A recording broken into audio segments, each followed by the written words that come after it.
നല്ലൊരു fan base ഞങ്ങളെ കൂടെ നിർത്തുക, അതുപോലെ ചേർത്ത് നിർത്തുക. ഗിഫ്റ്റ് മീൻസ് അല്ല, നിങ്ങളെ സ്നേഹമാണ്.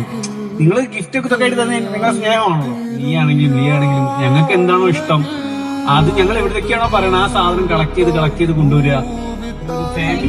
ഒരു ഫാമിലി ഫീലിംഗ് കിട്ടി. Thank you all. കുറെ പേരുണ്ടല്ലോ, ഒരുപാട് പേര് ഫാൻസ് പേജ്, കുറെ കുഞ്ഞുമക്കളൊന്നും എനിക്ക് തോന്നി എല്ലാവരുടെയും കാണാറുണ്ട്. ഞാൻ പറ്റാണ്ട് ഞാൻ റിപ്ലൈ കൊടുക്കാറുണ്ട്.